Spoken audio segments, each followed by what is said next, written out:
امیر اہل سنت کی کون سی عادتیں ہیں جو آپ کو بہت اچھی لگتی ہیں؟ بنیادی بات آپ کی سیرت کی یہ بھی ہے کہ آپ نے اپنی غذا کو بڑا ہی پاکیزہ، حلال و طیب رکھا ہے، اور یہ غذا کا جو حلال طیب اور پاکیزہ ہونا جو ہے نا، یہ بندے کو مستجاب و دعوت بناتا ہے، جیسے کہ حدیثوں سے بھی ثابت ہے۔ اور یہ ہم دیکھتے ہیں، یعنی ریسنٹلی بھی اگر میں بات کروں تو ایسے ایسے واقعات میں نے دیکھے کہ بالکل پھنس گئے، یعنی ایک کینسر کے مریض کا میں واقعہ جانتا ہوں، ایک دو اور بڑی آزمائش و مشکلوں میں پھنس چکے ٹھیک ٹھاک، اور جیسے امیر سنت سے دعا ہوئی تو خود وہ بیان کرتے ہیں کہ جیسے ہی وہ دعا کا میسج آیا اور ایسا لگا کہ پتہ نہیں کیسے تبدیلی آنا شروع ہو گئی، جو کام بگڑ رہا تھا وہ کام سنورنا شروع ہو گیا۔ تو یہ جو مستجاب دعوات ہونا ہے نا، یعنی دعاؤں کا قبول ہونا، یہ ایک اعلیٰ ترین وصف ہے امیر سنت کا، اور یہ اللہ کے نیک بندوں کو یہ سعادت عطا ہوتی ہے کہ اللہ پاک ان کے اٹھے ہوئے ہاتھوں کی لاج رکھ لیتا ہے، ان کی دعائیں قبول ہو جاتی ہیں۔ تو ہمارے پیر و مرشد جن کی ہم 26 رمضان مبارک کو جشن ولادت مناتے ہیں، یہ بھی انہی اللہ کے نیک بندوں میں سے نیک بندے ہیں۔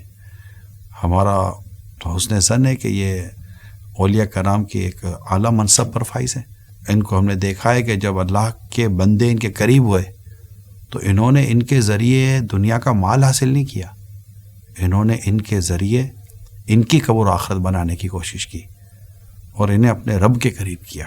تو آج الحمدللہ دنیا بھر میں امیر سنت کی شہرت کے ڈنکے بج رہے ہیں، نتیجہ ہمارے سامنے آپ دیکھ سکتے ہیں۔ دنیا میں جو لاکھوں کروڑوں نوجوانوں کی جو کیفیات ہیں امیر سنت کے ساتھ وابستگی، ہمارا تو حسن ظن ہے کہ یہ اولیاء کرام کی ایک اعلیٰ منصب پر فائز ہیں۔ ان کو ہم نے دیکھا ہے کہ جب اللہ کے بندے ان کے قریب ہوئے لیکن کئیوں کی تھاٹ تبدیل ہوئی ہے، ویژن تبدیل ہو گیا۔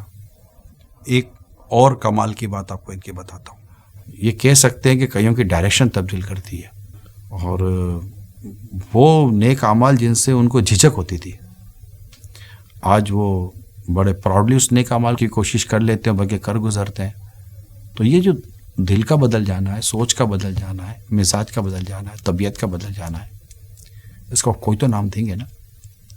تو یہ خصوصیت ہے ہمارے امیر اہل سنت کی کہ اللہ پاک نے ان کو یہ مقام مرتبہ دیا ہے کہ دنیا میں ایک بڑی تعداد ہے جو ان سے محبت کرتی ہے اور ان کو پسند کرتی ہے، اور ان کے نظریات کو اور ان کی باتوں کو اور ان کی سمپل گفتگو کو بہت پسند کیا جاتا ہے۔ میں یو کے میں تھا، ایک بڑے بزرگ ملے، شاید میرپور کے تھے پاکستان کے، تو میرپور کشمیر وہاں کے تھے، تو انہوں نے بڑی پیاری بات کی۔ میں آئی تھنک کہ ان کی عمر 70 پلس ہو کی شاید، جو مجھے ملے تھے۔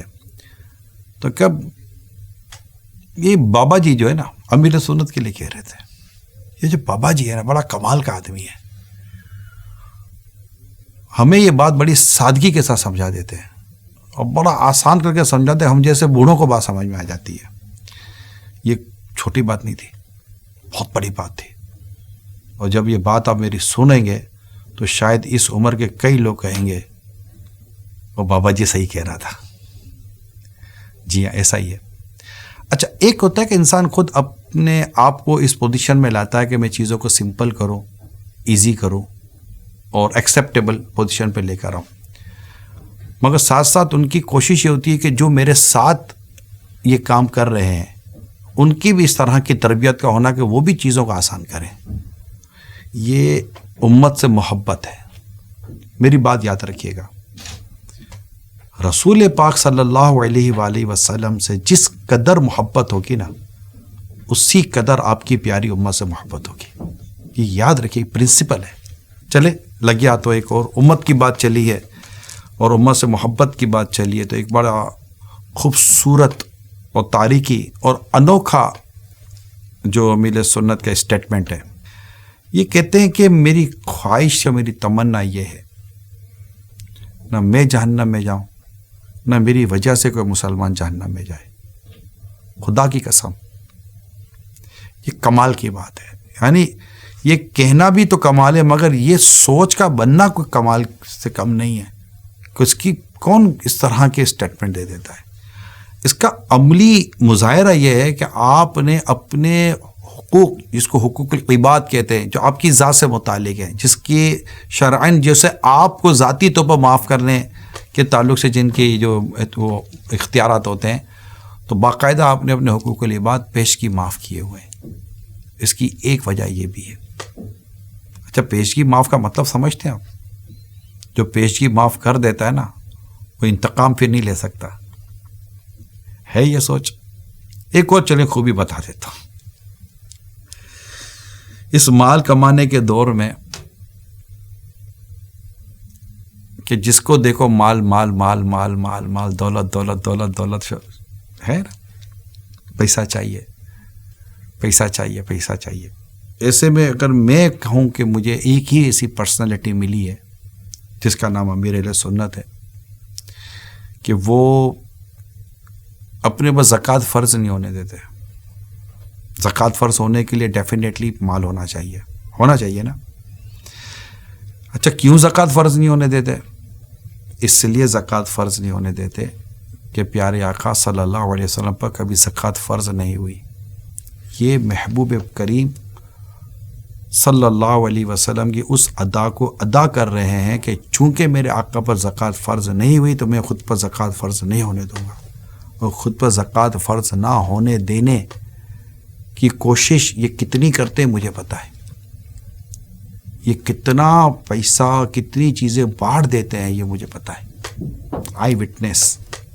یعنی لوگ مالدار بننے کی جستجو میں دن رات ایک کر رہے ہیں. جس کا ہداؤ لگ گیا وہ بن گیا، جو نہیں بن سکا اس نے بھی کوشش نہیں کی. ایسا نہیں ہے الا ماشاء اللہ، مگر یہ کرتے ہی نہیں ہے کوشش.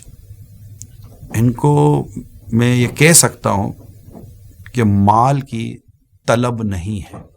یہ میں کہہ سکتا ہوں، بالکل کہہ سکتا ہوں. انہوں مال کی طلب نہیں ہے. اینڈ میری نظر میں اب تک ہی is one and only. Therefore, I too much like him and I too much love him.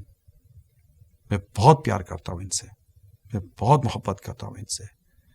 اور ان کے جیسی خصوصیتیں اور ان کے جیسی خصوصیات یہ بہت کم لوگوں میں پائی جاتی ہیں. اب چونکہ میں اپنی بات کروں گا تو میرا جن سے رابطہ واسطہ رہا ہے، اس لیے میں کہتا ہوں کہ یہ ون اینڈ اونلی.